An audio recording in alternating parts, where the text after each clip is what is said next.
Okay. Hello, everyone. I am Lisa Twilley, the director of the Women's Business Center and at Maryland Capital Enterprises. I'm not sure if you're familiar with MCE, but we are a nonprofit based in Salisbury. They are the host of the Women's Business Center, but we provide business consulting to entrepreneurs that are just getting started in business or if they're trying to expand their business. We also do small business loans. We can help you with your business plan, cash flow projections. So lots of different things we can help you with. So if you need anything from us, if you're in our service area, which we cover all the Eastern Shore of Maryland, Baltimore City, Baltimore County, Anne Arundel County, Cecil County, and Hartford County. We just added those. If you're in our service area, we'll be glad to help you. I'll put my contact information in the chat, so please reach out. But we also have Sierra Robinson, who is the director of the Women's Business Center at Baltimore Metropolitan. And Sierra, if you want to join in and talk about your center. Yes, no worries. How are you all doing today? I am Dr. Robinson. I don't know if you need to see me on camera, but I'll get on really quickly. Hi, everyone. I'm Dr. Robinson. I serve as the Baltimore Metropolitan Women's Business Center Director here in Maryland on the campus of Morgan State University. And we're happy to have you all join us as well as MCE. We also have some clients joining in. If you are a client, feel free to jump in the chat to let us know you're here. We'll also check as well. We're excited to hear about crowdfunding. So that works, right? So we're hoping that you guys can take away some things from MCE and just any of the resources that we provide and how to tell your story and trust and really rely on that support. So yes, she covers all of Baltimore. So if you need something from Sierra, reach out to her, or you can reach out to us, whatever, either one. We're sister organizations, so we look out for each other. Indeed. We are indeed. And then Heather, do you want us to stop and check the chat halfway through, or do you want us to ask all the questions at the end? You can do, however, if you feel like there's a question that, and I have the chat open as well. If you feel like there is a question that's pertaining to what we're talking about, I'm fine with taking questions along the way, or at the end, answering any that might not have been answered throughout the chat. All right, that sounds good. All right. My screen is a little bit smaller now. Did you notice that, Monkey? Can you guys read the screen okay? Yes, okay. All right, just making sure.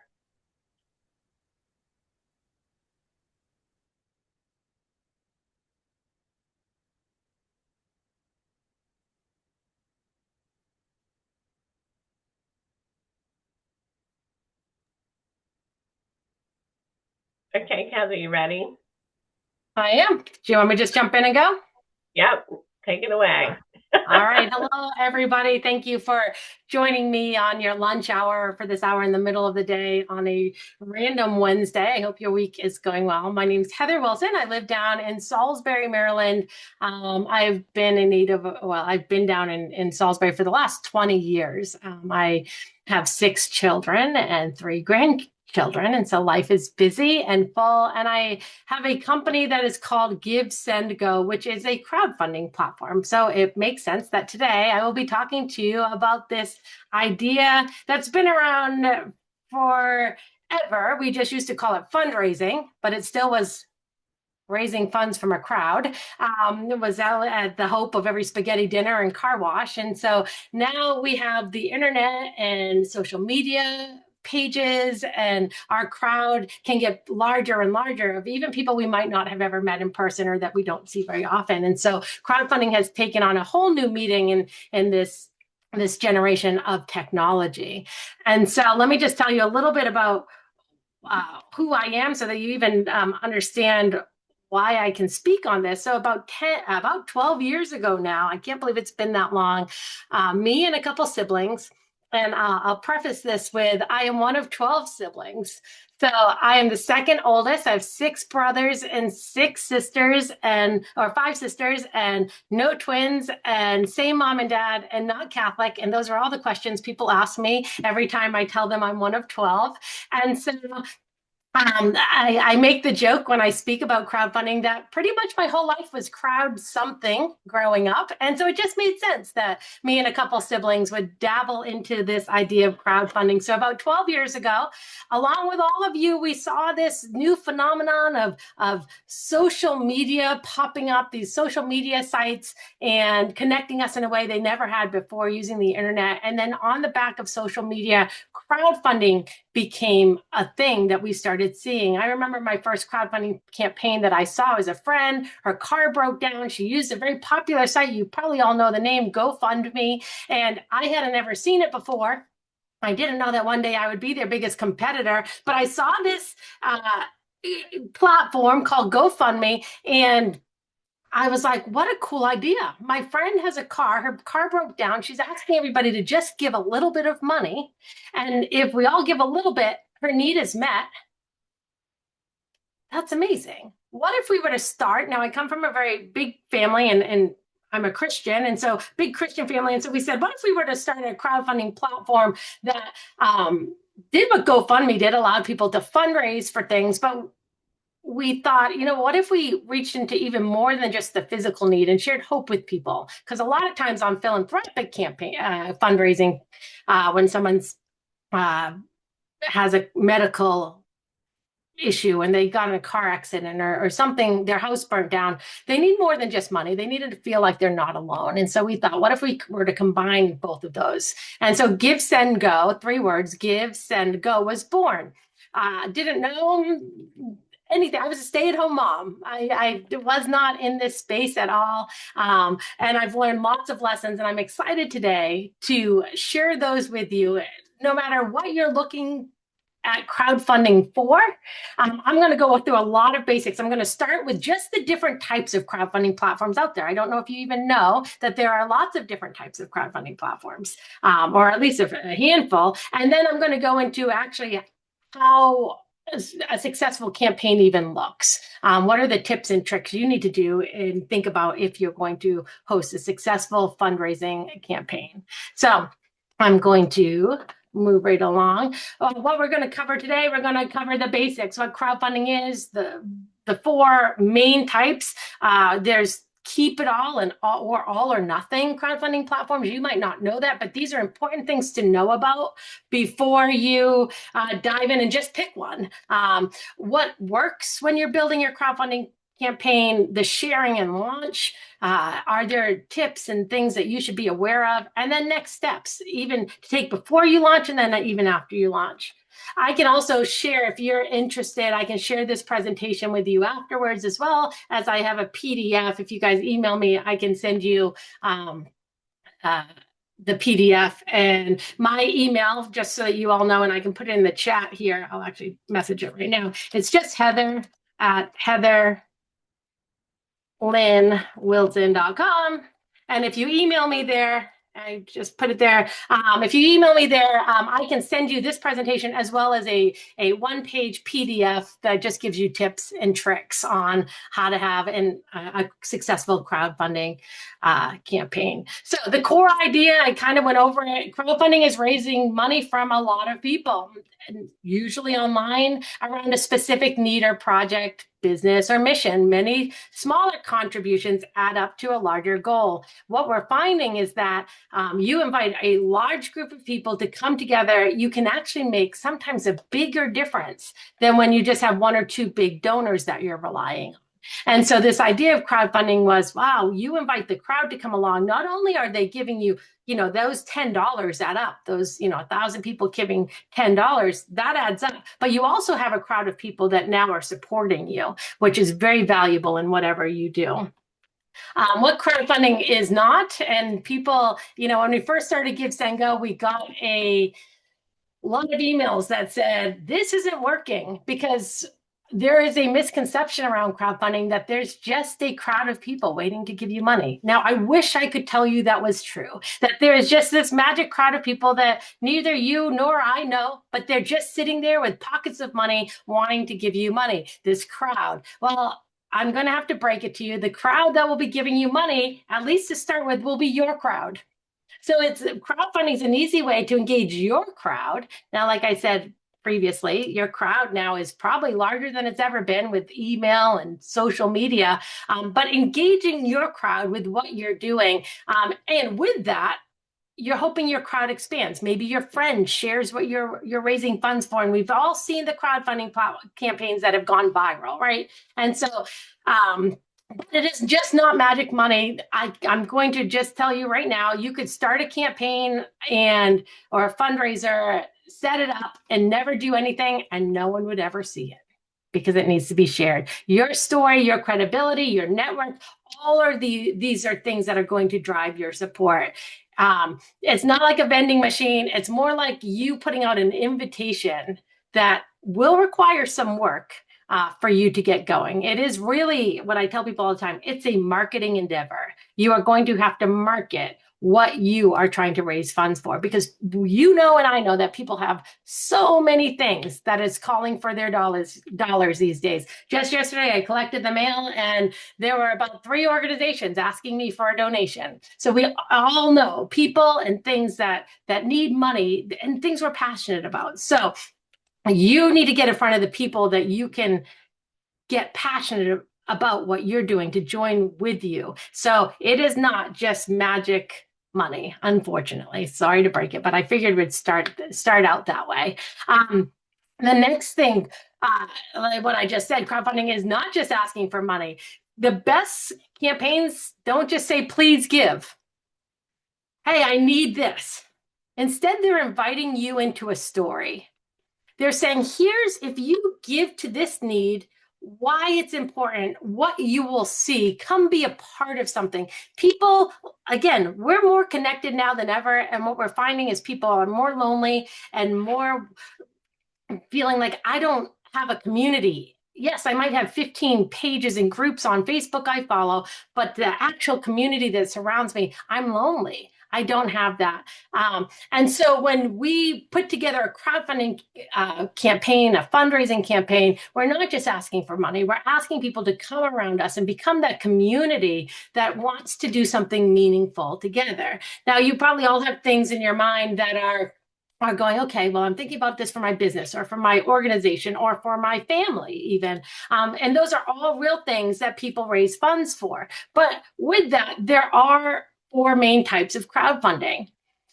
I'm not going to dive deep into all of these. I really know the basics of them. The one that I am very familiar with, because it has been my life for the last 12 years, is donation-based. It's that philanthropic crowdfunding that you've probably seen. Your friend, again, they got in a car accident, everybody's rallying around them. Somebody has a need and the community comes around them to help. That is donation-based. People are going to give just because they want to help with the financial need. They're not expecting anything in return. They just are stepping in philanthropically to say, no, you know what? I want to give a little bit of my money to this need that this person has. A lot of times it's community-based. Someone in your community is going through something kind of tragic. We see a lot of tragedy on GiveSendGo where people go, man, I'm at the end. This tragic thing happened. And we can't stop the tragedy. I can tell you there are oftentimes I read through campaigns on GiveSendGo and go, oh my gosh, people are going through hard things. We can't stop the tragedy, but we can offer that hope that I was talking about to say, listen, you're not alone in this. There are people that want to come alongside you and pray and give and share your campaign with you. And so that is where GiveSendGo and other platforms, like I mentioned, GoFundMe, they're very philanthropic based. Now, just letting you know a couple of differences, even in our platform and GoFundMe's platform, we are the second largest platform under GoFundMe. We are in over 75 countries around the world that people can fundraise in, and GoFundMe's in about 25. So we are a global platform. I have about 50 employees that work remotely all over, again, the world. And we decided we were going to build something a little bit different. Again, I told you about that hope piece. So one of the things, I always say there's 3 things that stand apart us from our competitor. And number 1 is that we have less payment processing fees. So every anybody that processes money online, if you own a business, if you ever use Stripe or PayPal, there's a payment processing fee if you're doing payment processor, because the payment processor needs to make money. And so there are payment processing fees. GiveSendGo, we've been able to negotiate our payment processing fee less.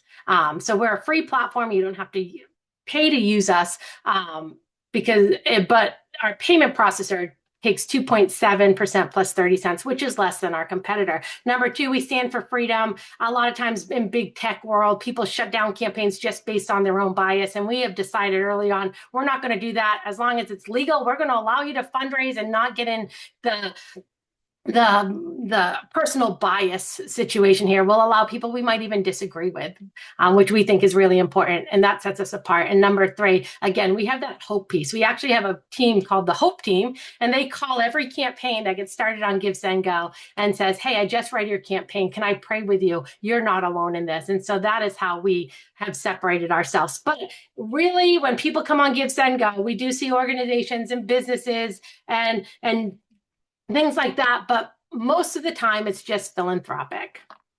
The next kind of crowdfunding that there is, it's rewards-based.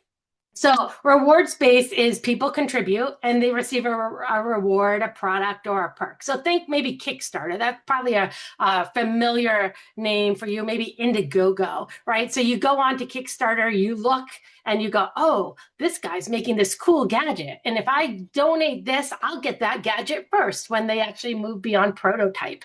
So you're giving to receive something back. A product, a perk, and maybe somebody's making a movie and they're saying you can be an extra on this movie if you donate $500, right? So you're receiving something. So there's reward-based crowdfunding platforms. The next kind of crowdfunding platforms you might see out there are debt-based crowdfunding platforms, where this is like you're giving, but you're not just giving philanthropically, you're lending money on a campaign. You're lending someone money, and then you're expecting the people giving are expecting repayment.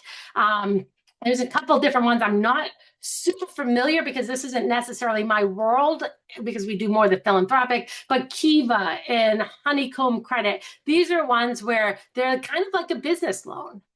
They're debt-based, and it is not a gift, it's borrowed money, and it might feel community-driven, but the business or whoever's collecting the money still has to repay it. Equity-based fundraising is exactly what it sounds like, is that people are investing in order for exchange for ownership, shares, or maybe a future return on something. And so there's like WeFunder. I don't know if you've ever seen a WeFunder before, but startups and small business have investment rounds where people, again, it's crowdfunding. You're trying to get your crowd to come and give, but with the expectation that there will be a future return on their money. And so these are the four different, I don't know if you knew about these four different types, but these are the four different types that if you were to do a quick search, you could dive into what would be the best fit for what you're thinking about raising money for. And it might be different for different seasons of your life. If you have a friend and their house burned down, you might want to step in and make a philanthropic campaign. If you are starting a business, you might go into the debt base and lend money and expect repayment. And there's different laws and legal limitations around all of that. So I would encourage you to look at these and really dive into what are you looking for in your crowdfunding. There are also, and I look at here, I already skipped through this. Donation base are for medical expenses, funeral expenses, ministry, missions trips, community needs, disasters, nonprofit causes, legal defense, helping a family or individual. And here's a couple examples there. And I'll keep going through these, even though I've kind of overviewed them, just so to remind you, products and merchandise are rewards-based, creative works, movies and things like that, and experiences, event tickets, previews. These are the products you can get in a reward-based crowdfunding. There's like Kickstarter and Indiegogo. And it's best when you're launching or pre-selling something, maybe that you're starting new. And then there was the debt-based, and this is for small business capital needs, equipment or inventory financing, business with a predictable cash flow, but there's repayment needed here. And like my yellow box says here, you should always seek legal and financial advice before pursuing equity crowdfunding, because there are legal obligations and you want to make sure you understand all of those. I did just want to present these to you so that you do know that in debt and equity, they're out there if that's what you're looking for. And so as you're starting your business or things like that, there are options out there. So again, and I will be sending this to you, so you will have this all in front of you. And it just kind of shows what their supporter expects, and it kind of summarizes those, what they're best for here.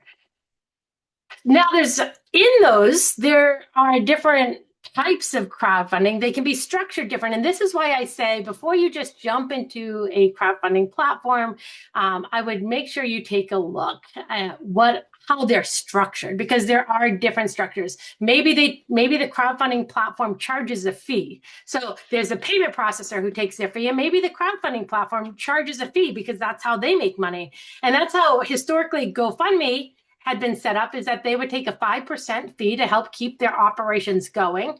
And then they would have their payment processing fee of 2.9 plus 30 cents per transaction. And so you want to look into all of this. At GiveSendGo, we actually decided early on we were not going to take a fee to use our platform. So we have our payment processor, which the money goes to them, their fee, but we were going to operate as a free platform. And so you might go, well, that doesn't sound like a smart business decision. How do you make money? And that's a common question I get. Well, how we make money is that we, as you donate, let's say you go on and your friend had a tragedy and you're going to go give some money to it, you give $100 to the campaign. And underneath it, there's a section that says, it's an optional section that you say, let me help keep GiveSendGo free. I'm so thankful GiveSendGo is not taking money out of the person who needs it. I'll give $1 or $2 or $5, whatever it is, but it's optional. You don't have to. But for us, it has worked. The generosity of our givers has kept us from having to charge the people who actually have the campaigns, the people who need the money. And so it's worked. Now so you want to look at all of those things, how the financial structure, what the fees are, make sure you dive into that. But then there's also two types of platforms structurally. And one is keep it all versus all or nothing. And they're exactly what it says. Keep it all. As the money comes in, you get to keep it all. You get to withdraw it into your bank account. And these are great when any amount of money will move the needle. Let's say you have medical bills. Now, you'd love to get them all covered, but even if you get $1,000, it will help. You don't need to get it all in order to make a difference. Maybe, an emergency need, or you're going to a ministry or an organization, and you're like, no, we're trying to do this great thing in our community, and any amount of money helps. And that's what the keep it all. And your strategy will change depending on what kind of platform you pick. Most philanthropic platforms these days are that keep it all model, but there's a couple out there that are what are called all or nothing. And all or nothing is exactly that. You only receive funds if you hit your full goal by the deadline. That's like, man, that seems like a lot. I have to fundraise and try to hit my goal. And what if I don't? And then I lose all the money I just fundraised for. But there are specific times that actually would be helpful. It's like when you can't do something unless you get the full amount of money, right? And you don't want to hold all this money and then not be able to do what you said you were going to do because you needed $3,000 to go on the mission trip and you only got $2,000 and you can't go now. And now you have this money and you don't actually want to keep it. Well, you probably want to keep it, but your folks wouldn't be happy if you kept it and didn't do what you said you were going to do. And so now you have to return it all. So all or nothing are great for when it's like, hey, we want to create a film or a project. And in order to get our prototype, we need $50,000. And if we don't get that $50,000, we're not going to be able to do what we said we're going to do. And that's where the all or nothing helps. So there's very specific needs in both of those types of crowdfunding. And again, I didn't realize I broke these out, even though I've been through them many times. So keep it all. They're perfect for personal or emergency needs, medical bills, missionary, ministry support, community causes, situations where every dollar will help immediately. But watch out for, when you're looking at keep it all campaigns, a vague use of funds, because you need to, if you're going to do a keep it all, you need to make sure your donors know exactly where the money goes, because you're keeping every dollar. And if you say, well, I need this much to do it, and then you don't get that amount, people are going to be a little suspicious about that. Overwhelming goals. We always say on keep it all, set realistic milestones that are achievable. And watch out if to not have an explanation how, if you get partial funds, you need to make sure you have an explanation. If for the first bit of money, here's how we spent it. Let your supporters know if you have a keep it all campaign. And then all or nothing are best for product launches, manufacturing, books, films, creative projects, anything with a fixed production cost. The strength, it creates urgency and momentum. Hey, we need to raise this money by this deadline. It reduces a financial risk for your friends and family, because if you don't hit your goal, you're not going to get the money and they will get it back. And it avoids the problem of you being underfunded at launch, and it gives a clear finish line. And so there are positives for both. And then there's also things to watch out for. If you have a all or nothing campaign, you are going to feel like, especially that last, right before that deadline, that you are pushing this, because you're like, I'm going to lose all this money if people don't get it. And it can feel very high pressured.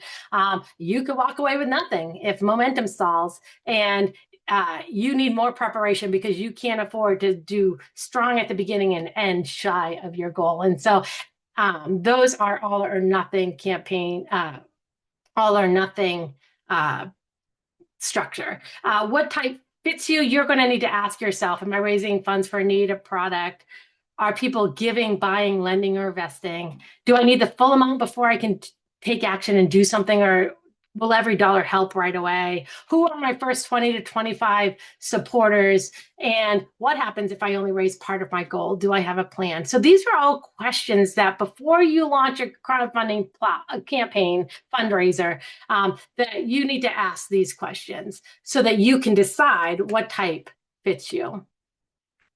We're going to go now into the actual building of a campaign. Before we start, though, does anybody have any questions? You can put them in the chat. Anybody have any questions on those types, or anything you'd like to say so far? I hope this has been just even halfway through that you've learned something maybe you didn't know. And now we're going to go into the nitty gritty of what actually makes a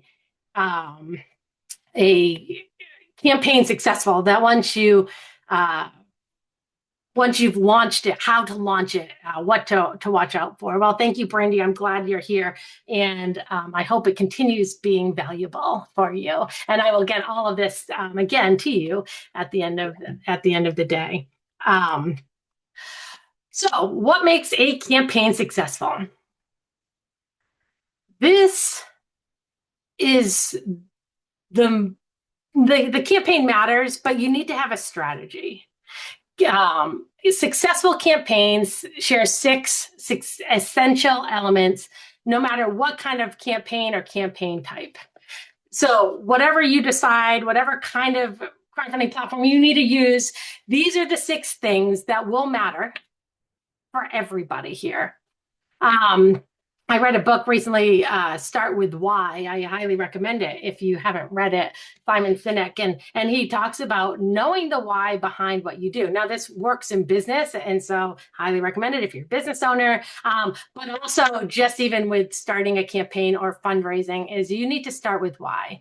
Because if you don't know why it's important for people to give to your campaign, your givers won't know why it's important to give to your campaign. So you really need to sit down and go, okay, what is the need here and why is it important for people to give? Why will someone take some of their hard-earned money and give to this? And that's going to take a little bit of thought. Maybe you have an immediate, oh, I know why. And maybe it will take a little bit of sitting down and go, okay, what would make this be something that someone would want to invest in, to give to? You need to have a specific goal. How much do you want to raise? Now, we see people all the time come on and go, well, I would love to have $50 million. Well, wouldn't we all? That's not the best way to go about it. What we say is that make your goal attainable, because you're going to, again, who's going to be your crowd? Your people.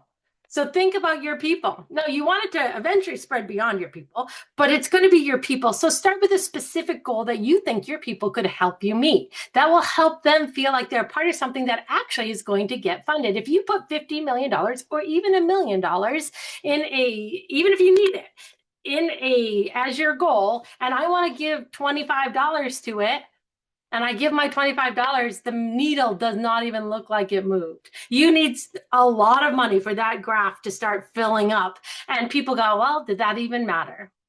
And so we say, start with an attainable goal, a specific goal, a realistic goal. And then you can actually up your goal as you hit milestones. So it's not wrong to start with, hey, we're trying to raise $2,000 first, because this is step one. I need to, that's how much it's going to cost to do this piece. And then we're going to move it up. You need to have a human story. People connect with people before they connect with projects. Be human. Now, will I say use AI to help construct your story? Yes, absolutely. If you, we actually have an AI tool on GiveSendGo that will help you. It's actually in reconstruction right now, as it continues to develop and get better and helping you with your campaign. But make sure it's human.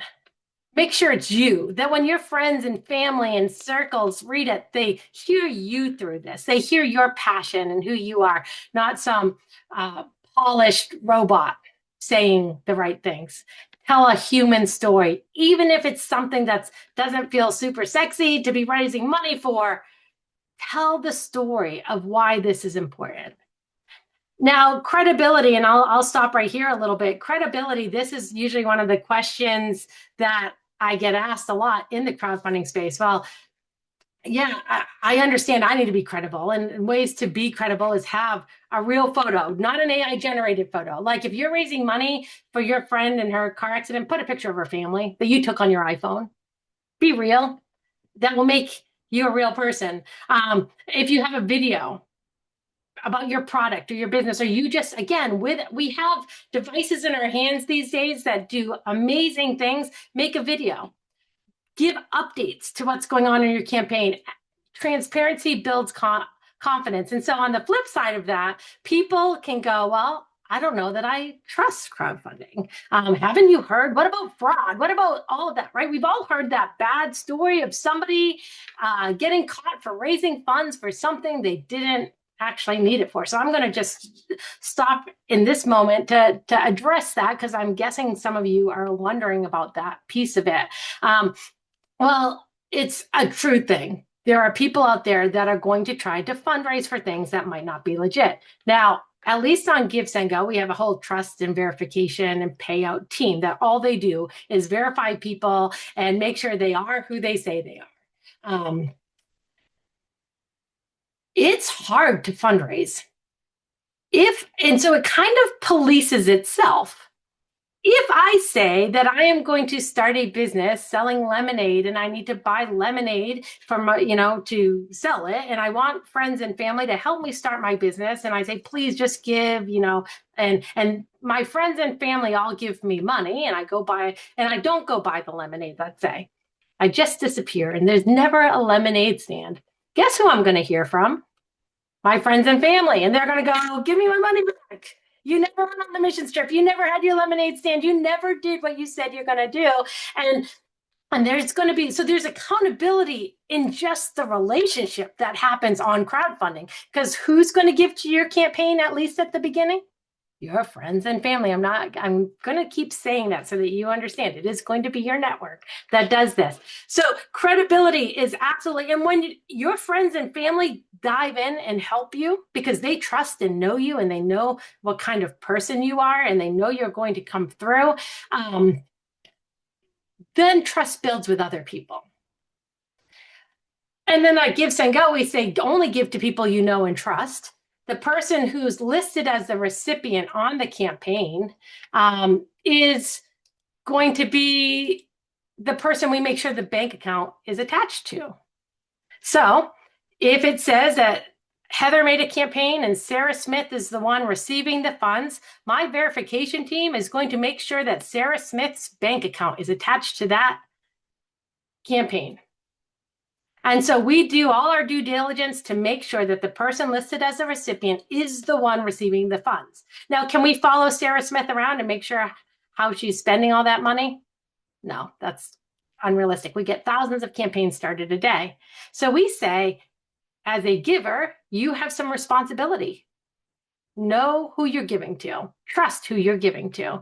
But you can know that if it says Sarah Smith you're giving to, that is who you're giving to. And so we make sure that the person it says, it's not going to say someone's name who is not involved in it. And if there's any sort of something that looks skeptical, then we will write and find out what's happening in here. So credibility, you want to look credible. You want your friends and family to know this is really you and you're really raising funds.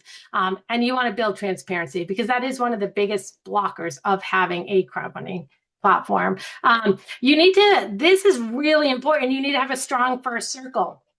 Early donors are the ones that signal they do trust you, and it's social proof. And so when you get ready to launch your campaign, you want to be ready to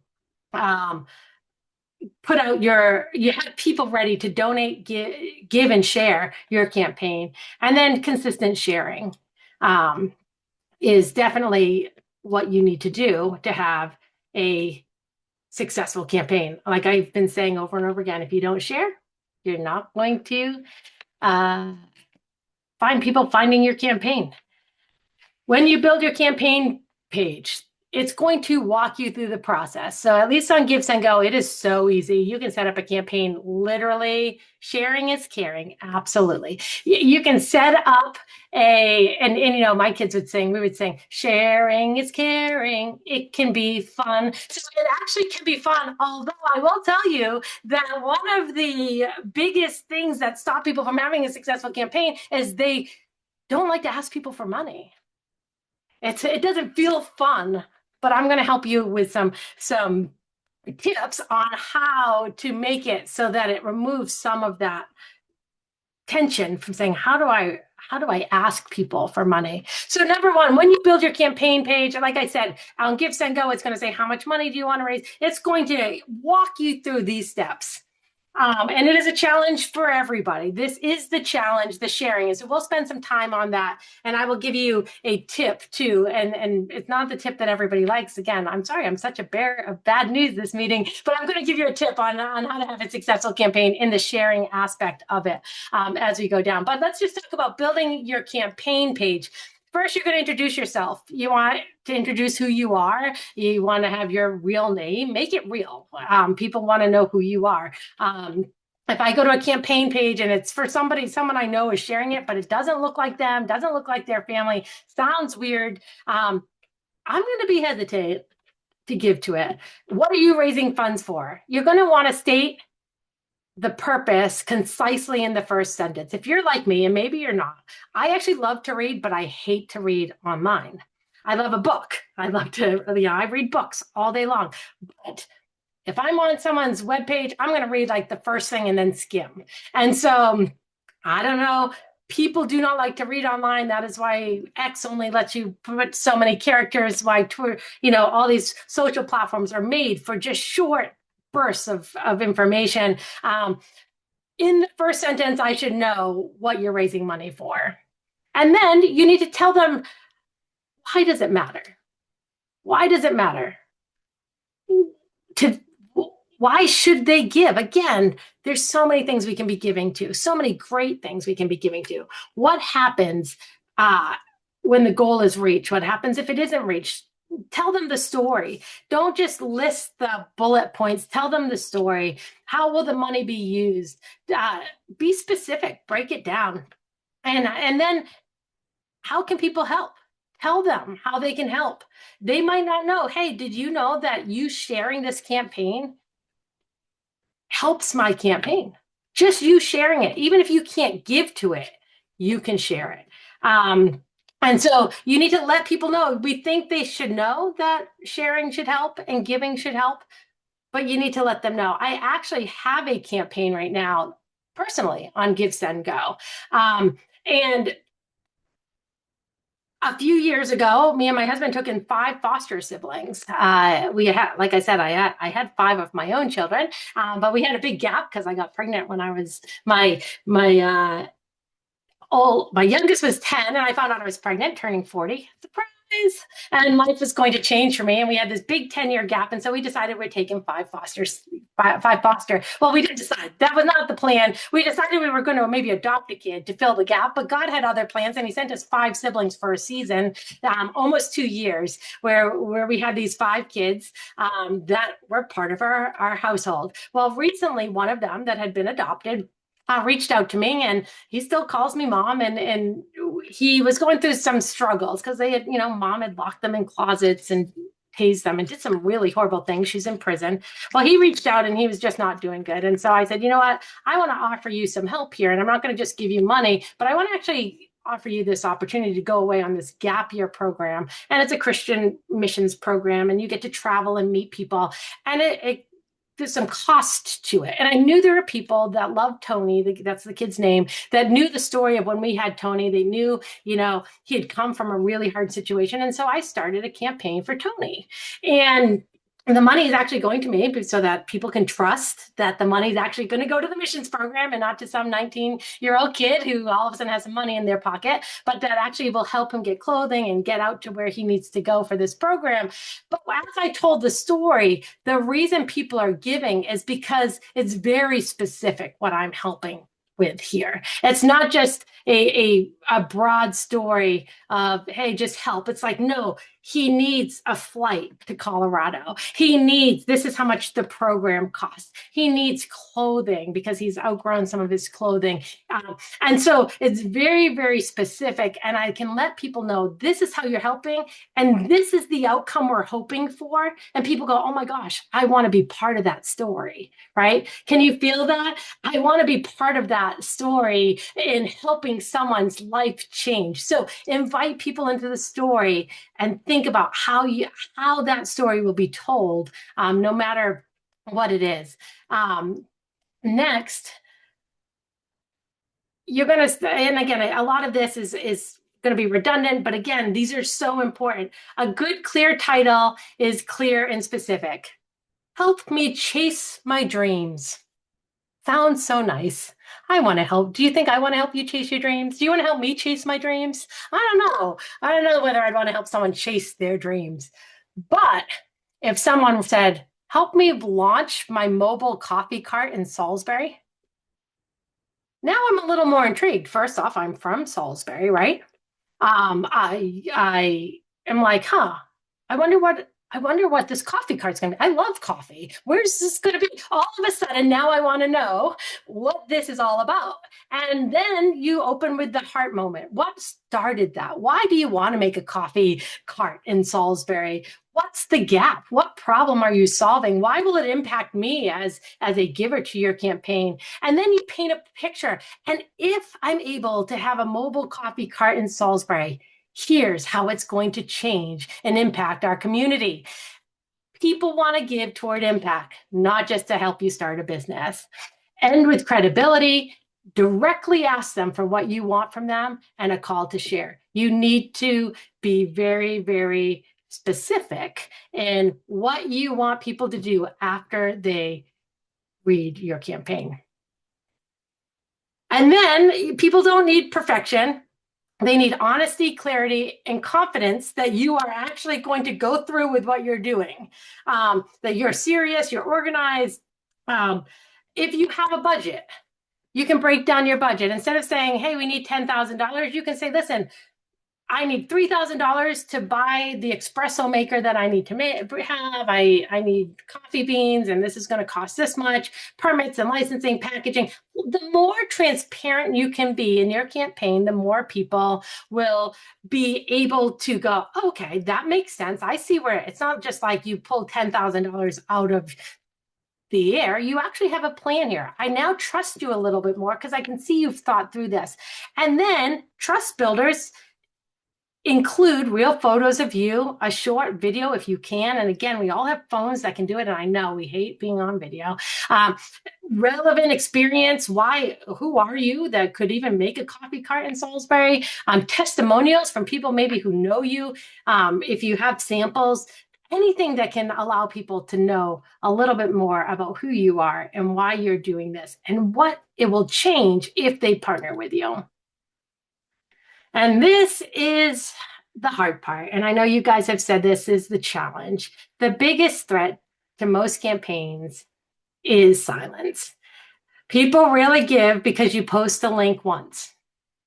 They give because they saw it, they understood it, they trusted it, they were reminded about it, and were connected. You know how many campaigns or things that I've seen happening even in our communities that I want to be a part of, but in the moment, I'm really busy and I don't have my credit card with me and whatever the excuse is, and I go, oh yeah, shoot, I want to sign up for that, or I want to give to that, or whatever the situation is. And then I keep scrolling, or I close that email and it gets marked as read, and then I don't see it again. And it's not because I wasn't interested. People need to be reminded. They need to feel connected. They don't need to just have you posting a link. Here's a link. Here's a link. Here's a link. Here's a link. Share the story. Every post should give someone a new reason to care, a new detail, a new milestone, a new reason that they should do something today. And you need to be consistent. Now, Facebook and Instagram and all the social media platforms have algorithms. Not everybody sees everything you post. So you need to post often. Now, I did tell you, I was going to tell you, often people will want to know the secret to having a successful campaign, raising money. Tell me the secret. And what they hope I say, and this is probably what you're hoping I'm saying, you're sitting there, okay, I have my pen here, I have my notebook, and I'm going to write down, give me the formula so that I can raise lots of money.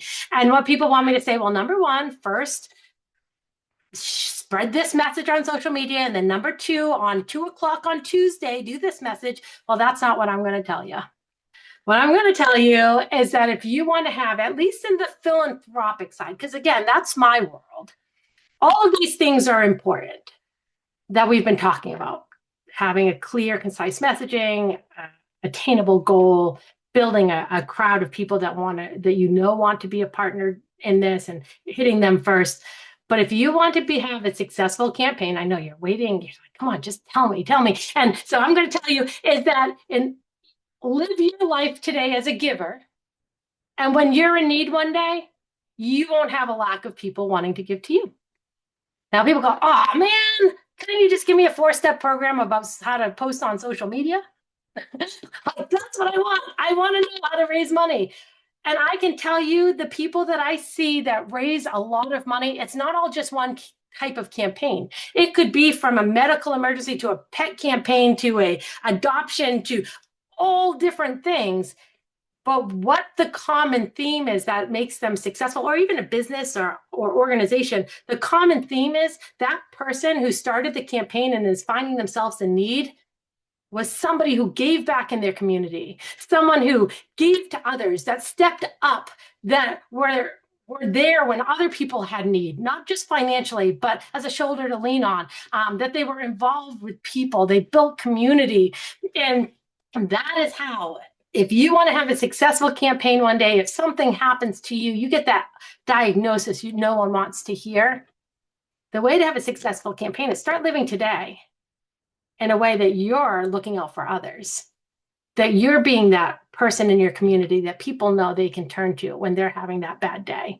Now, again, not a 4-step page that you can just go and put into ChatGPT and know that you're going to raise money.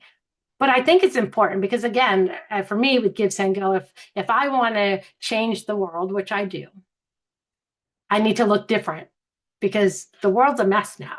And so if I want to be that difference, I need to look a little different. And that means stepping into mess sometimes and being the kind voice, the voice that speaks love to people in the midst of a lot of hate.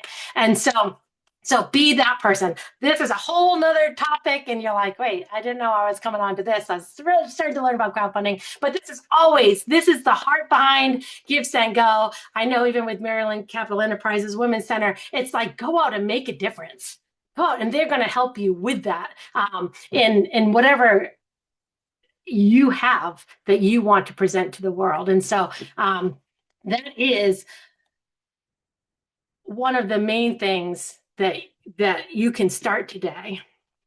Now, I'm going to give you 7 ways because that other piece means you have to actually go out and live a certain way, which I hope you all do already. But here's 7 ways to share without repetition, because you go, I've shared my campaign twice. Now everybody's sick of seeing it. How else can I share it? Well, first off, I'm going to say there are many avenues. We get people say, well, I don't have social media. Like, I'm not even on Facebook. I don't even go on Instagram. And I say, good for you. It's a time suck. But if you don't, there's emails. There's contacting people like in person that all pick up a phone and call and say, hey, I'm starting this endeavor. And I just wanted to tell you about it because I thought that this is right up your alley, that you would be wanting to be a part of something like this. And I wanted to give you the first opportunity. You can send texts. You can use social media. There are so many different ways, but that person-to-person communication is going to be the first step to having a successful campaign and sharing your heart. But here's other things that you can do if you are utilizing social media, and I highly recommend it. So even though I say reach out to people in person, talk about it when you're in groups of people in person, there are ways that will help you on social media share without just sounding repetitive and like you're begging all the time. And I think that's the challenge, is that it's like, I don't want to just sound like I'm begging. I don't want people to think I'm begging. And just, I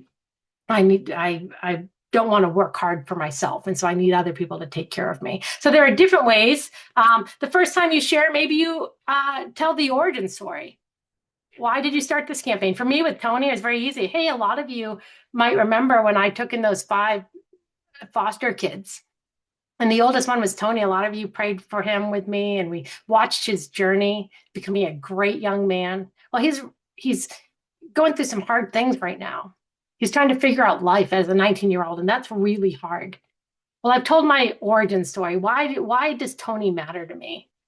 And people go, oh, I didn't know. I didn't know that's why you wanted to make a coffee cart in Salisbury. I didn't know that's why you felt like this project or this initiative was important. Tell why. And then the next time, instead of just sending your campaign again on social media or in a text or in an email, you say, maybe the second time you talk about the problem you're solving. For me, again, I'm going to bring it back to Tony. The problem is we have a kid that's had a traumatic situation. Yes, he's had some stable years here, but he's 19. What 19-year-old's actually stable? And then you have trauma on top of it. And the problem is we have this kid that is at a crossroads, a fork in the road, that he's going to go one way or the other. This is the problem. And if we can get him to this program where he is experiencing something different than he's ever experienced before, we might see Tony's whole life changed here. And then progress updates, very important. And on GiveSendGo, there's an update tab. And I say use this because everybody who's given to your campaign or followed your campaign will get an email saying, and I'm ending soon, saying that they you put an update. So it's a good way to communicate what's going on. You want to keep people updated. So how close are you? What has been raised so far? The specific needs. We need $750 more for a commercial mixer. The customer or community story. Who's benefited? Share the community story of what's going on. Maybe show behind the scenes. Show your process. Just yesterday took a picture of me and Tony out to lunch. Behind the scenes, no one knew I took Tony out to lunch, and they got to see us in real time.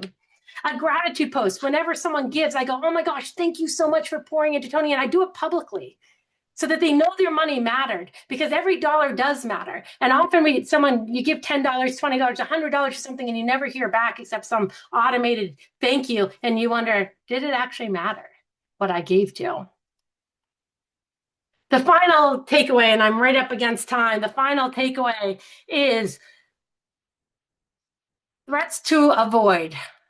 Don't be vague about the purpose. Don't wait till launch day to tell anybody. Tell people, I'm going to be launching my campaign on July 4th or whatever it is. Get donors lined up before going public.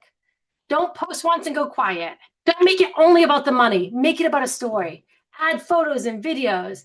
Don't make unrealistic goals. Don't always make a clear ask. If you never make a clear ask, people don't know what you need from them. And don't give up too soon when momentum slows. There will be ebbs and flows in this. And before you launch, answer these questions. What am I raising money for? What crowdfunding type fits my purpose best? Who are my first 25 supporters? What story am I going to tell? What is the why? How will I open it? What's my plan for sharing throughout the campaign? And what does my budget breakdown look like? And I'm going to recommend use AI as you structure this. It will give you a marketing plan for your campaign. And so remember, the campaign page is only the destination. It is not the fundraiser. Yes, that's where people give, but it's the destination. Your story, told consistently, honestly, and with heart, is what gets the people there. Crowdfunding is not just about raising money. It's about rallying people around something that matters. And man, this hour flew by. I do see that we have a question.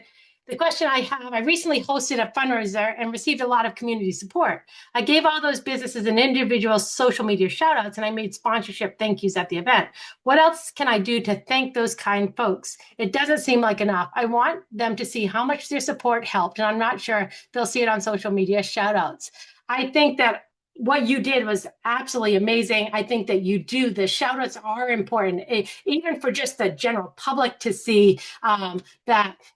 And thank yous at the event. I would actually, maybe if they're businesses and things, send a thank you card. Stop by those businesses if they're close by and let them know. Share a story in the card, not just, hey, thank you, like a quick thank you that it looks like you're just like, when you get all your you have a baby and then you get all your gifts and then you're like, thank you for the rattle, thank you for and you're thankful, but it's just your hands tired. Like, if you tell a story with it, they know that their money actually mattered. So I'd even go slightly more personal, maybe a text to the company or the person who sponsored you, and give them an update. Where did the money go? How is it continuing to be used? Keep in front of mind. Okay, thank you.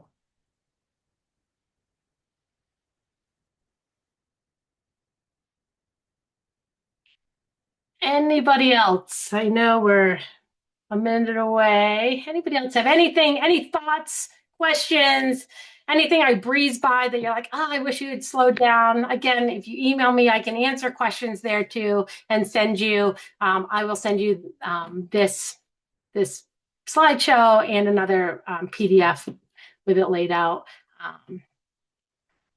I hope you got something out of it. I see that someone said it's very informative. So I hope it was. I hope it started you on the brainstorming of, how can I use crowdfunding? And to actually step in when you see a need.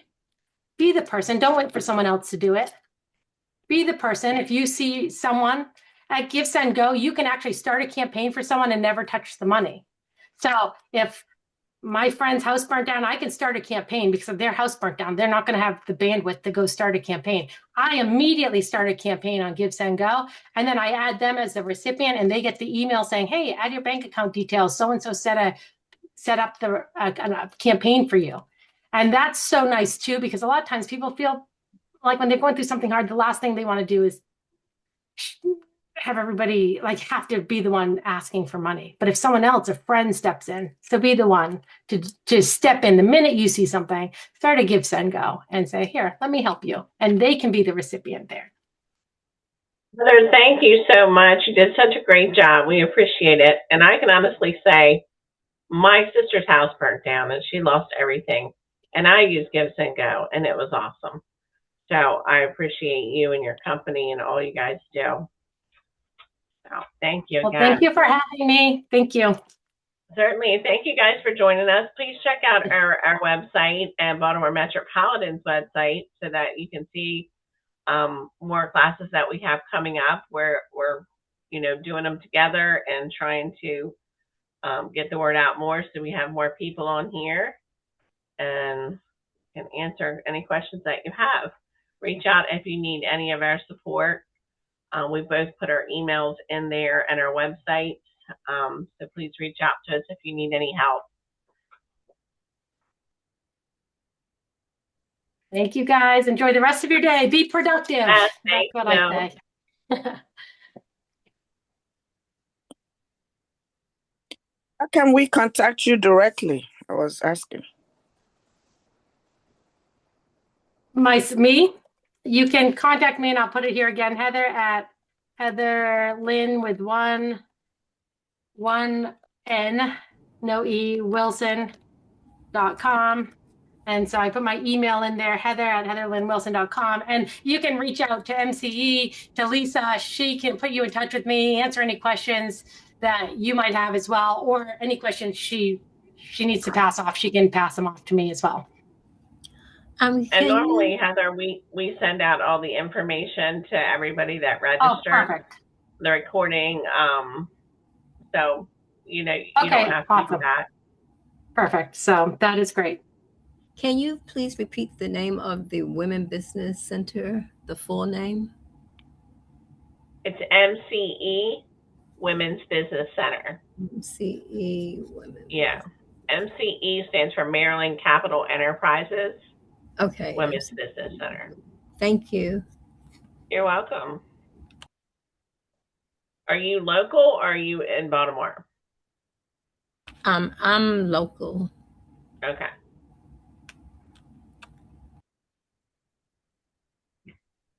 Any other questions?